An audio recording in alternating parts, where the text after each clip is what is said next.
অন্তর্বর্তী সরকারের সাবেক উপদেষ্টা সৈয়দা রিজওয়ানা হাসানকে নির্বাচনের ভোট ইঞ্জিনিয়ারিংয়ের স্বঘোষিত রাজসাক্ষী উল্লেখ করে জিজ্ঞাসাবাদের দাবি জানিয়েছে বাংলাদেশ জামায়াত ইসলামী।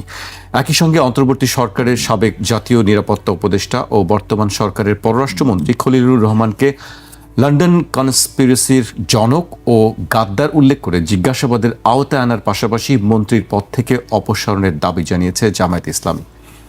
আপনার বক্তব্য জানতে চাই বিষয়ে। ওনারা তো অনেক বড় দল, ওনারা ভালো বোঝেন। আমরা সাধারণ মানুষ, আমরা একটু সাধারণভাবে বুঝি।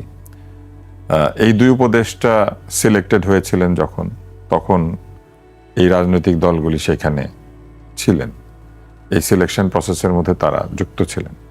এবং প্রফেসর ইউনূস যখন খলিলুর রহমান সাহেবকে নিয়ে আসেন বিদেশ থেকে, এনে হাই রিপ্রেজেন্টেটিভ করেন, তারপরে আবার তাকে নিরাপত্তা উপদেষ্টা নিয়োগ করেন, এরকম নানান পদে তো উনি ছিলেন, উনি তো একটা পদে ছিলেন না। তো তখন তো ওনারা কিছু বলেন নাই। ওনারা হঠাৎ রাজসাক্ষী, তাদেরকে জবাবদিহি করতে হবে, এইসব যদি বলেন, তাহলে তো আমি মনে করি জামাতের আমির সাহেব যিনি, তাকেও রাজসাক্ষী করে জবাবদিহি চাওয়া উচিত যে ওনারা কি মনে করে চুপ করেছিলেন। কারণ খলিলুর রহমান সাহেব বলেছেন যে আমেরিকার সাথে যে চুক্তিটা স্বাক্ষরিত হয়েছে এটা বিএনপি এবং জামাত দুই দলই জানতো। তাকে এখন বলা হচ্ছে লন্ডন কনস্পিরেসি। লন্ডনকে যদি গাদ্দার কেন বলা হচ্ছে? লন্ডনকে যদি কনস্পিরেসি মনে করা হয়, তাহলে লন্ডনে যাওয়ার পরপরই তারা এটা বিরোধিতা করলেন না কেন? তারা এই কনস্পিরেসির পরবর্তীতে সবকিছু কি তারা মেনে নিলেন কেন? এটাও তো একটা প্রশ্ন। তাহলে আমার কাছে মনে হয় যে পরাজিত পক্ষ যেমন সবসময় হইচই করে, তারা হইচই করছে। গাদ্দার বলার কি কারণ? গাদ্দার বললে আরেকটা প্রশ্ন চলে আসে, গাদ্দার কে? ধরেন আপনার বিশ্বস্ত লোক যে আপনার সঙ্গে বিশ্বাসঘাতকতা করেছে, তাহলে তো আরো রাজসাক্ষী হবেন জামাতের আমির সাহেব। ওনাকে বলতে হবে যে কেন গাদ্দার এবং কেন কোন বিশ্বাসঘাতকতা করেছেন খলিল সাহেব, এটাও বলতে হবে। অতএব এই কথাগুলিকে আমি খুব গুরুত্বের সাথে দেখতে চাই না। আমি ব্যক্তিগতভাবে আমার ধারণা ওই একই ঘটনা, নির্বাচনের যে পরাজয়, যে ভরাডুবি, সেই ভরাডুবির বিষয়টি থেকে তার সমর্থকদেরকে উদ্ধার করার জন্য এখন উধর পিণ্ডি বুধর ঘাড়ে দিয়ে প্রমাণ করার চেষ্টা করা হচ্ছে যে ইলেকশন ইঞ্জিনিয়ারিং হয়েছে। রিজওয়ানা হাসানকে উল্লেখ করে সেটি বলা হচ্ছে। রিজওয়ানা হাসানকে নিয়ে তো অনেক প্রশ্ন করা যেত। স্বঘোষিত কথা, উনি তো কোনো রাজসাক্ষী বা স্বঘোষণাও দেন না, উনি একটা সাক্ষাৎকার দিয়েছেন এবং এরকম একটা লেখাও আবার লিখেছেন সাখাওয়াত সাহেব। তো ওনারা কেউ লিখছেন, কেউ সাক্ষাৎকার দিচ্ছেন। তো এইগুলি হচ্ছে তাদের ব্যক্তিগত মতামত। সেইখানে তিনি কিছু জায়গাতে কথা বলেছেন যেটা নিয়ে আসলে প্রশ্ন উদিত হয়েছে। যেমন একটা জায়গায় তিনি বলেছেন যে কোন একটি অংশকে তারা মেইন স্ট্রিমের অংশ হতে দেন নাই, রাজনীতির কোন একটা অংশকে তারা মেইন স্ট্রিমে আসতে দেন নাই। মেইন স্ট্রিমে তো সবাই ছিল, ওনারা তো 30টা দলকে মেইন স্ট্রিমে নিয়ে বাকিদেরকে বাইরে বের করে দিয়েছেন শুরুতেই। তো যে 30টা দলকে বা 29টা দলকে তারা কয়টাকে ডেকেছিলেন এই যে ঐকমত্য কমিশনে? ফুয়াদ, মানে খুচরা খাচরা যোগটা করলে প্রায় 30-এর কাছাকাছি হবে। মেজর 10-12টা দল, মেজর 10-12টা দল, সব মিলিয়ে 30টা দল। এর বাইরেও নিবন্ধিত দল ছিল, তাদেরকে তো ওনারা ডাকেনি নাই। তো শুরুতেই তো ওনারা মেইন স্ট্রিমকে বাদ দিয়ে নতুন মেইন স্ট্রিম তৈরি করেছেন এবং মেইন স্ট্রিমে একটা দলকে আসতে দিয়েছেন, সেটা হচ্ছে এনসিপি, যারা নিবন্ধিত ছিল না। কিন্তু তাদেরকে তো মেইন স্ট্রিমে, এয়ার স্ট্রিমে, গালফ স্ট্রিমে সব জায়গাতে সাথে নিয়ে ঘুরতেন আমাদের প্রধান উপদেষ্টা। তাদেরকে ছাড়া তো উনি কোথাও যেতে পারতেন না, এরকম একটা অবস্থা ছিল। লন্ডনে যে কেন নেন নাই, এটাই তো আমি একটু অবাক হয়েছি। তো তার মানে তো ওনারা শুরুতেই মেইন স্ট্রিম বানাচ্ছেন বা বানাচ্ছেন না, এই প্রক্রিয়ার মধ্যে ছিলেন না। এখন ওই কবিতাটার কথা মনে করতে হয় আর কি, যে যখন কাউকে ধরে নিয়ে যাচ্ছে, প্রথমে ভেবেছে ধরে নিয়ে যাচ্ছে শত্রুকে, ভেবেছে ধরে নিয়ে যাচ্ছে কমিউনিস্টকে, ধরে নিয়ে যাচ্ছে সামাজিক আন্দোলনকারীকে, শেষ পর্যায়ে এসে দেখে যে নিজেই ধরা পড়েছে। এখন নিজেকে ধরতে এসেছে, কিন্তু তার পক্ষে বলার মতো কেউ নাই। ওনারা যদি এই অসুবিধাগুলা, এই যে একচোখা মনোভাব এই তথাকথিত অন্তর্বর্তী সরকারের, তারা যদি শুরুতেই প্রতিবাদটা করতেন, তাহলে এই পর্যায়ে এসে এই গাদ্দারি, পোদ্দারি এগুলা নিয়ে আলোচনা করতে হতো না। আরেকটি কথা বলছেন যে যুক্তরাষ্ট্রের সঙ্গে যে বাণিজ্য চুক্তি হয়েছে সেটি জামায়াত ইসলামী পর্যালোচনা করে দেখবে, এর মধ্যে ইতিবাচক। কোথায়? খলিল সাহেব তো বলেছেন তারা এরই মধ্যে পর্যালোচনা করে দেখেছেন। এখন নিশ্চয়ই কোনো একটি পক্ষ মিথ্যা কথা বলছে, দুই পক্ষ তো একই সাথে সত্য কথা বলছে না। কারণ এক দল বলছেন আগেই জানতেন, আরেক দল বলছেন আমরা পর্যালোচনা করব। এতদিন করলেন না কেন? এত বড় একটা গুরুত্বপূর্ণ চুক্তি, সেটা আপনারা এতদিন পর্যালোচনা না করে রেখে দিলেন কেন? এই চুক্তি পর্যালোচনা করার পর যদি আরো নতুন নতুন গাদ্দার বের হয়ে আসে, তখন ওনারা কি করবেন? শব্দটাও তো ওনারা বাংলায় বলেন না, শব্দটাও উর্দু ছাড়া বলতে পারেন না, গাদ্দার বলতে তো হবে বিশ্বাসঘাতক। তুষার ভাইয়ের কাছে আসবো আবার। এই পর্যায়ে আমি ব্যারিস্টার আসাদুজ্জামান ফদের কাছে আসতে চাই। আপনি নিশ্চয়ই জামাতের বক্তব্যটি আজকে দেখেছেন, সেই বিষয়ে আসলে আপনার মতামত কি? প্রথম কথা হচ্ছে যে রেজওয়ানা আপার ইন্টারভিউ যেটা শুনলাম, ওখানে কিন্তু আসলে উনি নির্বাচনকে নিয়ে কিছু বলেন নাই। প্রশ্নটা ছিল মাজার ভাঙার চেষ্টা যারা করেছে, বাউলদের উপরে যারা অ্যাটাক করেছে, এইরকম মানে ধর্মীয় উগ্রপন্থাকে রেফার করে। ধর্মীয় উগ্রপন্থা তো বাংলাদেশে আছে, এটা কোনো কেউ তো অস্বীকার করতে পারবেন, ফ্যাক্ট। সব সমাজে আছে, সব সমাজে একটা উগ্রপন্থার জায়গা আছে। There are black sheeps in every community. তো সেই জায়গাতে উগ্রপন্থার সাথে যারা জড়িত তারা কিন্তু নট নেসেসারিলি রাজনীতি করেন, তারা কিন্তু ইসলামিক দল করেন অথবা ধর্মীয় রাজনৈতিক দলের সাথে জড়িত, তেমনটা কিন্তু খুব বেশি প্রমাণিত হয়নি। এগুলো খুবই ইন্ডিভিজুয়াল সেপারেটিস্ট ফোর্স। তো সেই জায়গাতে আমার কাছে পুরোপুরি পরিষ্কার না যিনি আসলে নির্বাচনকে মিন করেছেন কিনা। তারপরে ওনার একটা ছোট এক প্যারাগ্রাফ একটা বক্তব্য দেখলাম যে উনিও বলেছেন যে আমি আসলে নির্বাচনকে মিন করে এই কথাটা বলি নাই। তার বক্তব্য ছিল যে এই ধরনের নারী বিদ্বেষী উগ্র সাম্প্রদায়িক লোকরা যেন কোনো সমাজে মূলধারা হতে না পারে, এবং আমাদের সময় আমরা যখন সরকার চালিয়েছি আমরা চেষ্টা করেছি তাদের বক্তব্য যেন মূলধারায় না আসে। সেটাকে আসলে নির্বাচন ইঞ্জিনিয়ারিং পর্যন্ত নেওয়া যাবে কিনা পুশ করে আমি আসলে শিওর না। এটা এত দূর পর্যন্ত নেওয়াটা মনে হয় ন্যায্য হবে না আর কি। ইলেকশন অ্যাট সাম পয়েন্ট কিছু মাত্রায় ইঞ্জিনিয়ারিং হয়েছে। আমি বোধ করি 111-এর মতো 2008-এর মতো এইবারও বিএনপি ক্ষমতায় আসতো, 160-70 সিটের ভিতরে বিএনপি ক্ষমতায় আসতো, কিন্তু 50-60টা সিটে ইঞ্জিনিয়ারিং হয়েছে। তো সেইটা একজন উপদেষ্টা মিলে অথবা রেজওয়ানা আপার মতো একজন মিলে এটা কাজটা করবেন অথবা করতে পেরেছেন, এইটার জন্য আসলে খুব সলিড এভিডেন্স লাগবে আর কি। ইঞ্জিনিয়ারিং এর অনেক প্রসেস সম্পর্কে আমরা জানি, ইলেকশন ইঞ্জিনিয়ারিং কিভাবে হয়, এটার জন্য প্রশাসন বেশি ইনভলভ থাকে আর কি। আমাদের বাহিনীগুলো, গোয়েন্দা সংস্থাগুলো এগুলো নিয়ে কাজ করতে হয়। তো সেখানে একদম এক্স্যাক্টলি একজন উপদেষ্টাকে এ ব্যাপারে দায় দেওয়ার ব্যাপারে আমি আরো সতর্ক থাকবো, কারণ ইন্টারিম অ্যাডমিনিস্ট্রেশনে তো এটা সবার স্টেক, এটা আমাদেরও সরকার ছিল, সব দলের সরকার ছিল।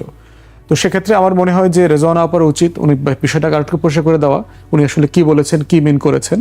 আর দ্বিতীয়ত হচ্ছে যে ইলেকশন ইঞ্জিনিয়ারিং এর ব্যাপারে এত সলিড এভিডেন্স নিয়ে আমাদের কথা বলা দরকার। আর পররাষ্ট্রমন্ত্রী খলিলুর রহমানকে নিয়ে কথা বলেছেন, তাকেও জিজ্ঞাসাবাদের কথা বলেছেন এবং তার অপসারণ দাবি করেছেন। দেখেন, খলিল ভাই আমাদের খুব পূর্ব পরিচিত অনেক বছর থেকে। তা এখন খলিল ভাইকে আমি যতটুকু চিনি যে উনি খুব প্রফেশনাল মানুষ, দক্ষ মানুষ, অনেক যোগ্য মানুষ, এবং ওনার রেজিগনেশন তো মোটামুটি সবাই চেয়েছে, বিএনপিও চেয়েছে একসময়। উনি দ্বৈত নাগরিক কিনা, বাংলাদেশের সুশীল সমাজরা তো বেশ গরম করে ফেলছিল যে ওনাকে ন্যাশনাল সিকিউরিটি অ্যাডভাইজার করা ঠিক হয়েছে কিনা। ইভেন ইন্ডিয়া পর্যন্ত কনসার্ন হয়ে গেছে যে উনি মিলিটারি অফিসার না, দ্বৈত নাগরিক, এরকম একজন মানুষকে আর্ম ফোর্সেসরা তার কাছে রিপোর্টিং বস এটা মেনে নেবে কিনা। এবং বাংলাদেশেরও বিভিন্ন জায়গায় আর্ম ফোর্সেসের সিনিয়র লিডারশিপে তাকে নিয়ে একটু রিজার্ভেশন ছিল, সেটা আমরা তখন দেখেছি। কিন্তু প্রশ্ন হচ্ছে যে ওনার পারফরমেন্স যদি জাজ করি গত অ্যাপয়েন্টমেন্টের পর থেকে ইন্টারিম অ্যাডমিনিস্ট্রেশনে, উনি কিন্তু খুব বেশি ফাউল করেছেন এমনটা কোথাও আমি দেখি নাই।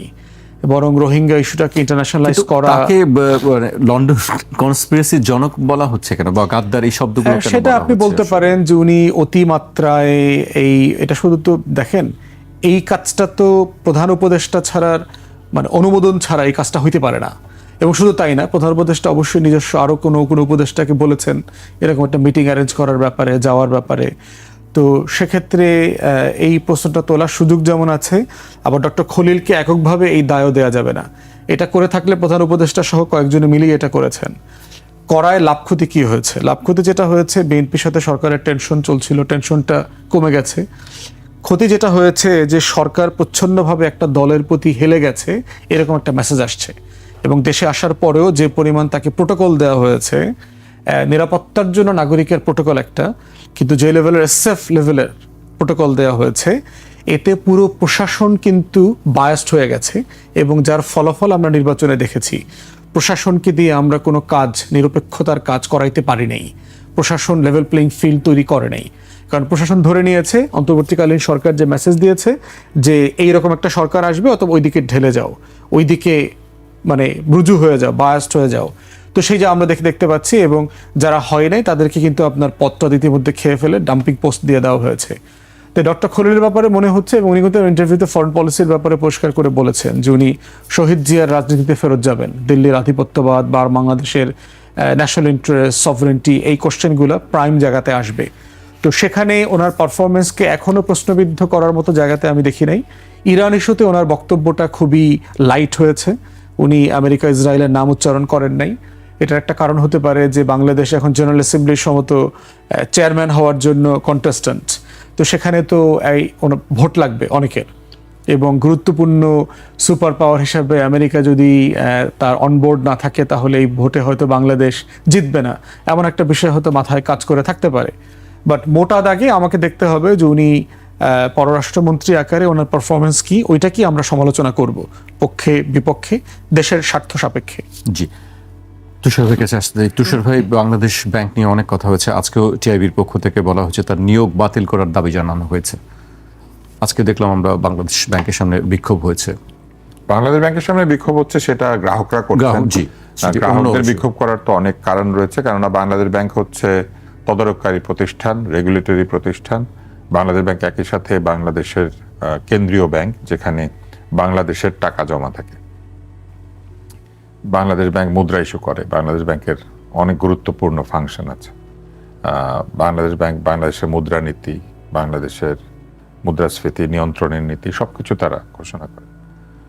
নীতি সুদ হার, ব্যাংকের সুদ কত হবে, বন্ডের দাম কত হবে, সবকিছু বাংলাদেশ ব্যাংকই করে। মূলত অর্থ ব্যবস্থার নিয়ন্ত্রণকারী কর্তৃপক্ষ হচ্ছে বাংলাদেশ ব্যাংক, যেটা অর্থ মন্ত্রণালয়ের মুরব্বী হিসেবে অর্থ মন্ত্রণালয় থাকে, কিন্তু বাংলাদেশ ব্যাংক এই কাজটা করে। এখন বাংলাদেশ ব্যাংকের যিনি গভর্নর হয়েছেন তাকে নিয়ে অনেক আলোচনা এবং সমালোচনা হচ্ছে।